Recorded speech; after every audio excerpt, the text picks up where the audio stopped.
On pourrait croire que les grandes actions d'une entreprise, son éthique, ses valeurs, eh bien ça passe un peu au-dessus de la tête des employés au quotidien. Mais en réalité, il y a un lien super puissant, un lien direct entre la façon dont une entreprise se comporte et le dévouement de ses équipes. Et c'est cette dynamique qu'on va décortiquer ensemble. Alors, la vraie question, c'est ça. Qu'est-ce qui fait la différence entre quelqu'un qui vient juste pour son salaire et quelqu'un qui est profondément attaché à son entreprise, qui y met du cœur? C'est une question essentielle et vous allez voir, la réponse est bien plus nuancée qu'on ne l'imagine. Pour bien comprendre ce lien, il faut d'abord poser les bases. On va regarder de plus près deux concepts fondamentaux.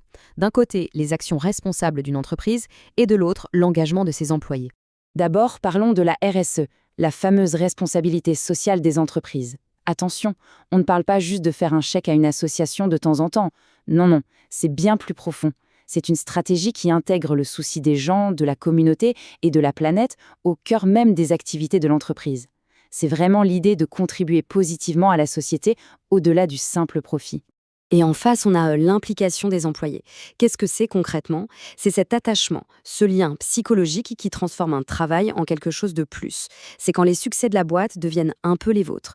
Bref, c'est exactement ce que toutes les organisations recherchent. Bon, maintenant, comment est-ce qu'on passe de l'un à l'autre? Comment les bonnes actions d'une entreprise se transforment-elles en loyauté? Eh bien, il nous manque une pièce maîtresse dans le puzzle, la confiance. Parce que, attention, le lien n'est pas direct. Ce n'est pas aussi simple que l'entreprise fait un don, donc les employés sont loyaux. Ça ne marche pas comme ça.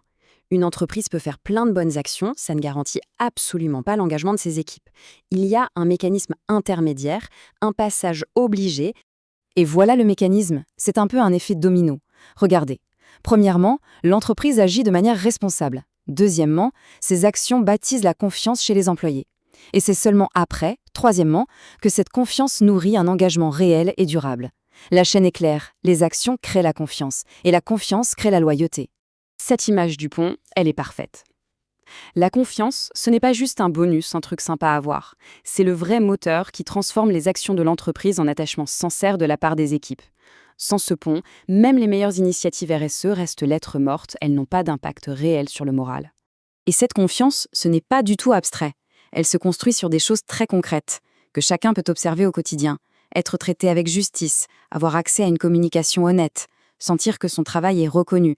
C'est la somme de toutes ces expériences qui prouvent l'intégrité de l'entreprise. Une fois que cette confiance est là, la loyauté qui en découle peut prendre différentes formes. Oui, parce que l'attachement à une entreprise, ce n'est pas tout noir ou tout blanc, il y a des nuances importantes. C'est vraiment ça, il faut voir la loyauté comme un spectre. Un employé peut décider de rester dans une entreprise pour des raisons très, très différentes. Et toutes ces raisons n'ont pas la même valeur, ni pour lui, ni pour l'organisation. En gros, on peut distinguer trois grands types. D'abord, l'engagement affectif. C'est le Graal. C'est quand on se dit « je veux être ici ». C'est un vrai attachement émotionnel. Ensuite, l'engagement calculé. Là, on est plus dans le « je dois rester ici ». On reste parce que partir coûterait trop cher en avantages, en sécurité. Et enfin, l'engagement normatif qui relève du « je devrais être ici ». C'est une sorte de sentiment de devoir, d'obligation morale. Et c'est là que la distinction devient hyper importante. Dans les trois cas, la personne reste dans l'entreprise, ok. Mais seule la forme affective génère de la passion, de la proactivité, de la créativité. C'est cet engagement-là qui crée une performance exceptionnelle. D'accord, mais alors pourquoi est-ce que ça marche comme ça? Qu'est-ce qui, au fond de nous, fait que les actions d'une entreprise déclenchent cette réaction en chaîne? La réponse se trouve dans un des principes de base de la psychologie humaine. Ce principe, c'est tout simplement la réciprocité.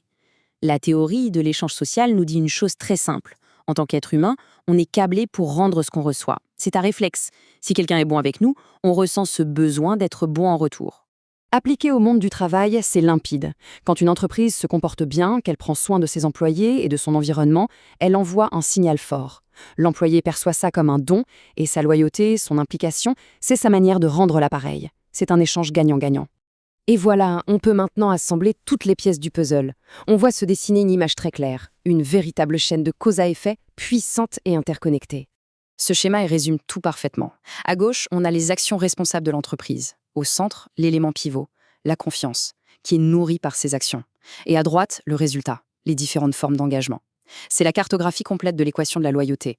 Donc, si on devait résumer en quelques points. 1. La RSE, ce n'est pas une dépense, c'est un investissement stratégique. 2. La confiance n'est pas une option, c'est le mécanisme central qui fait que tout fonctionne.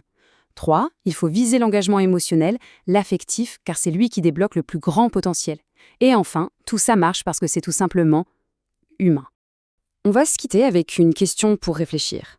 À une époque où l'on parle sans arrêt de technologie, de finance, de data, et si, au final, l'atout le plus durable et le plus précieux d'une organisation était quelque chose de bien moins tangible, son intégrité, sa conscience.